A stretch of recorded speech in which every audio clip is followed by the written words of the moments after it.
Assalamualaikum warahmatullahi wabarakatuh. Baiklah, untuk video kali ini saya akan membahas mengenai cloud computing.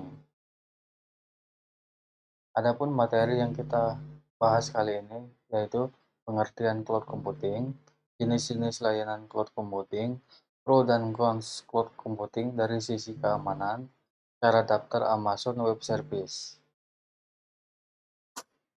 Oke, untuk materi pertama yaitu pengertian cloud computing. Cloud computing itu dari dua suku kata, yaitu cloud yang artinya internet dan computing yang artinya komputer. Jadi, cloud computing bisa didefinisikan sebuah proses pengelolaan daya komputasi melalui jaringan internet yang memiliki fungsi agar dapat menjalankan program melalui komputer yang telah terkoneksi satu sama lain pada waktu yang bersamaan. Cloud computing merupakan sebuah teknologi yang menjadikan internet sebagai pusat server untuk mengelola data dan juga aplikasi pengguna.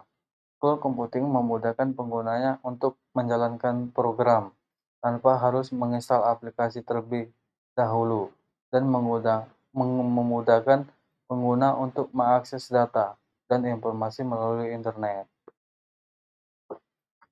Adapun jenis-jenis cloud computing yaitu SaaS, Software as a Service,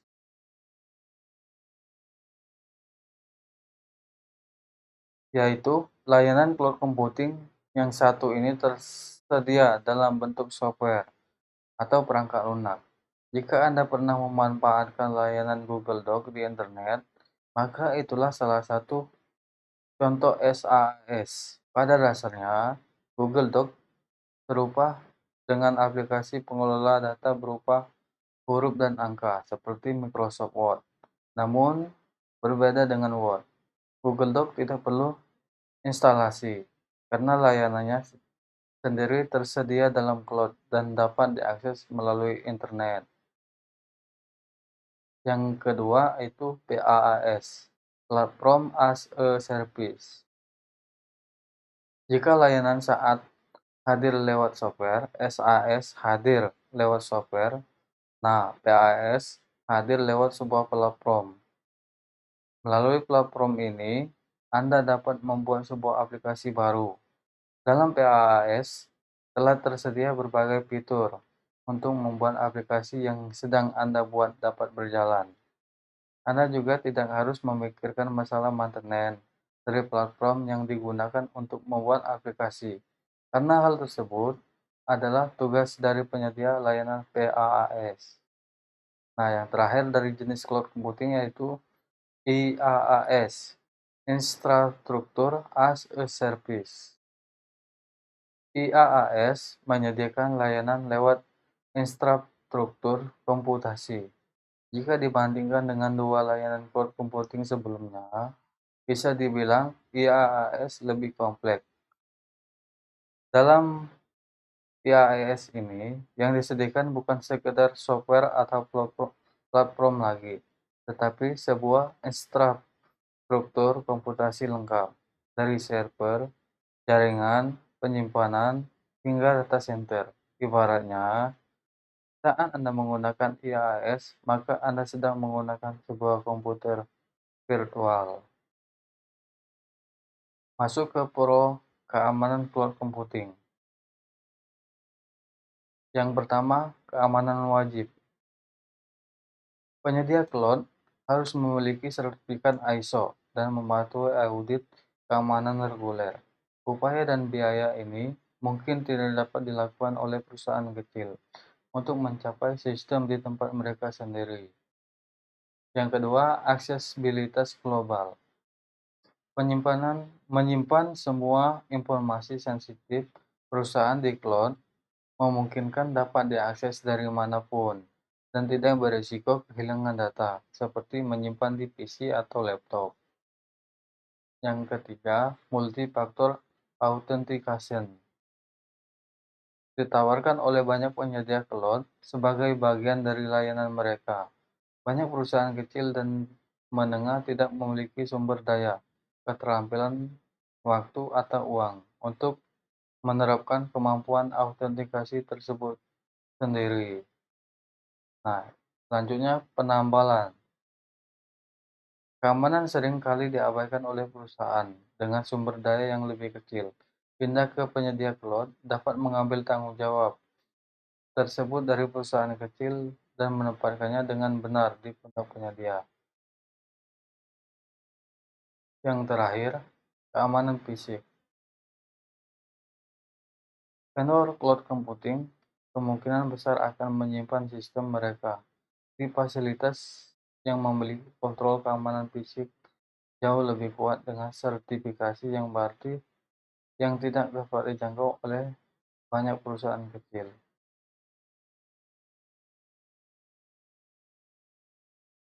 Next, kontra keamanan cloud computing.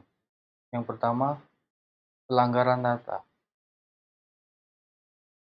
Salah satu tantangan utama cloud adalah bahwa peretas dapat menggunakan pembukaan di aplikasi yang di-hosting klien untuk mendapatkan akses ke aplikasi dan milik klien lain juga. Yang kedua, bentuk lain dari kehilangan data. Menghosting data Anda di lingkungan cloud computing membuka peluang yang lebih besar untuk kehilangan data. Itu bisa saja terhapus secara sengaja, hilang oleh penyedia cloud, atau bahkan hilang dalam bencana seperti kebakaran, banjir, atau gempa bumi. Terus pembajakan. Pembajakan akun atau lalu lintas layanan juga merupakan kekhawatiran utama dalam tantangan keamanan cloud. Cloud computing menimbulkan ketakutan baru pada penyerang yang mendapatkan akses ke kredensial Anda dan kemudian menguping aktivitas dan pemrosesan Anda. Pembajakan juga membuat pengguna akhir atau pelanggan Anda melakukan penyadapan, manipulasi data, dan pengalihan ke situs yang kurang diinginkan. Terus, kerentanan tidak langsung antar muka dan API yang tidak aman yang digunakan untuk mengimplementasikan pelayanan cloud computing akan membuat penyedia rentan terhadap serangan melalui antarmuka, atau mungkin pengguna bahkan mungkin harus membagikan kredensial sensitif untuk mengaktifkan penggunaan layanan cloud.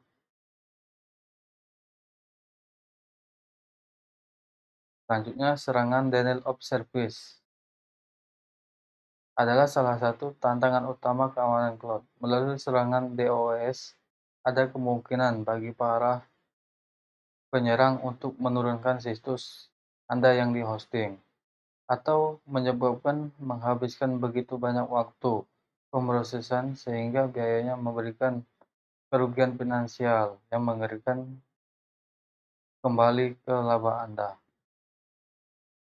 Terus, bad blood.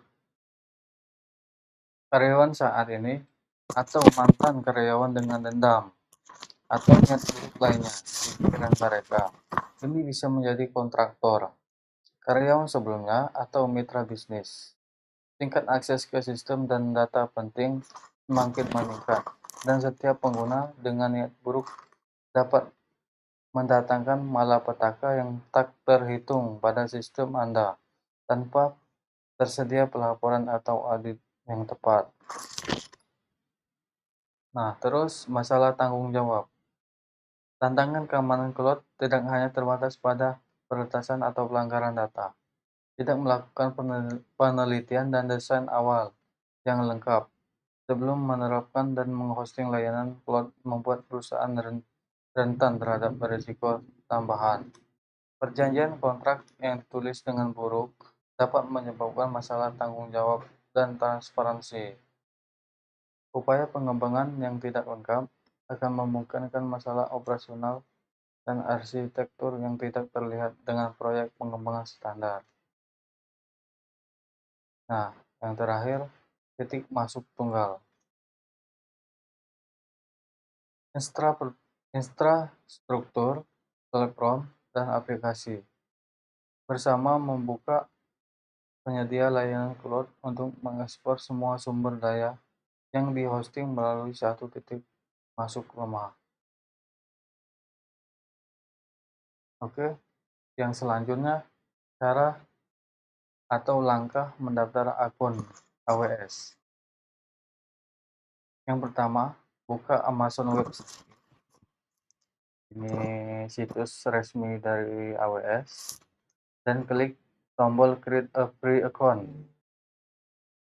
Lalu, isikan kolom email, password, dan juga username akun. Lalu klik tombol Continue.